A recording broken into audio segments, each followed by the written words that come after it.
Gusto mo bang i-remove or tanggalin ang background ng picture mo? Dahil ilalagay mo ito sa thumbnail ng iyong mga video? Tulad nito, ang videong ito ay 2-in-1 tutorial kasi first, ituturo ko sa iyo kung paano ito gawin using your computer. And then the next one is ipapakita ko naman sa iyo kung paano ito gawin using your mobile phone. So, panoorin mo ang buong videong ito. But before we start, don't forget to hit like and subscribe. Alright, let's start after this intro.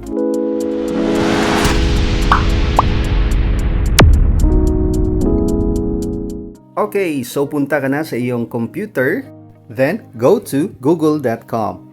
Then, dito sa search bar guys is i-type mo or i-search mo ang remove VG background. Okay, so pwede remove VG.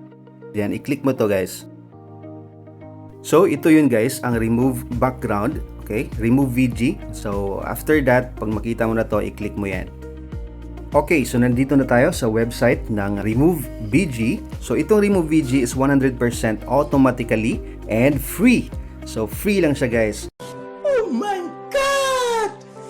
Wow!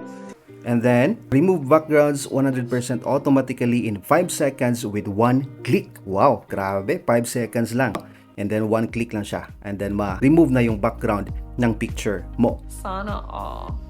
So para maka-start na tayo mag-remove ng background is i-click lamang ito guys, itong upload image. But before that, ipapakita ko muna sa inyo yung picture na gusto kong tanggalin yung background. Para makita niyo guys, no? Before siya natanggal yung background. Okay? So ito yung guys, may na-prepare na ako. And so as you can see, marami siyang background. Alright, so para ma-remove ko na yung background guys, is balik ako sa Remove VG and then i-click mo na itong Upload Image. Ayan, so mapupunta ka na sa iyong files. Ito yung picture na pinakita ko sa inyo kanina guys. I-upload ko to dito sa Remove VG.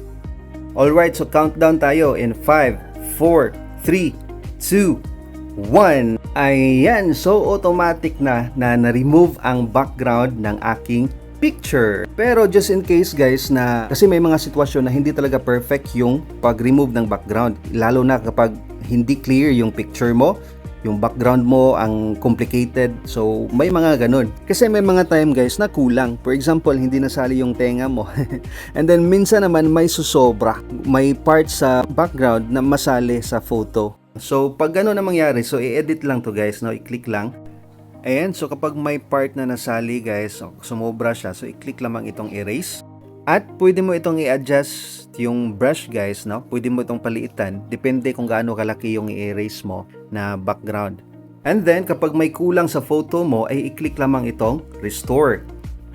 Dito, i-brush mo ito. Okay, so pwede mo rin i-adjust yan guys ha.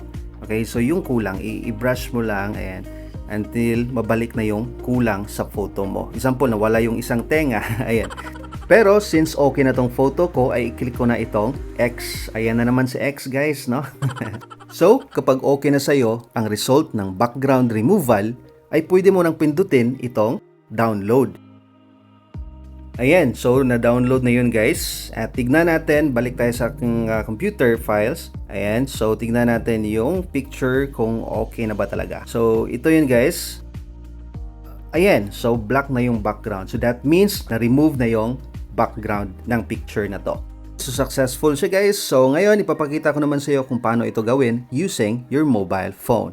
Okay, so ang gagawin mo ngayon is punta ka sa Google Chrome. Click mo ito. And then, i-type mo dito ang Remove VG. So ito yun guys, Remove VG Background. I-click mo yan. Tap this one. Ito yung app nila guys. Alright, may makikita ka sa ibaba na upload image. So, i-click mo yan. Para i-upload mo na yung photo na gusto mong i-remove ang background. For this tutorial, I'll select this one. Then, once ma-select mo na, click Done. Alright, just wait for it to upload. So, ayan na guys, na-remove na yung background. So, pwede mo nang i-download ito. Click Download. So, ito yung free guys. Ito is may bayad to if download HD. Ito, clear pa rin. Okay pa rin kasi clear pa rin ito kahit free lang. So, click Download. Ayan, as you can see dito sa ibaba, so na-download na. So, tignan natin sa ating gallery if na-download na ba talaga. Okay, so check natin dito sa gallery. So, ito yun guys, sa downloads na section. So, i-click mo to. Okay? So, na-download na siya guys. Once black na yung background niya is, remove na yan yung background ng iyong photo. And that's all for today's tutorial. If you learned from this video, don't forget to like and subscribe. Alright, thanks for watching guys. God bless and enjoy life.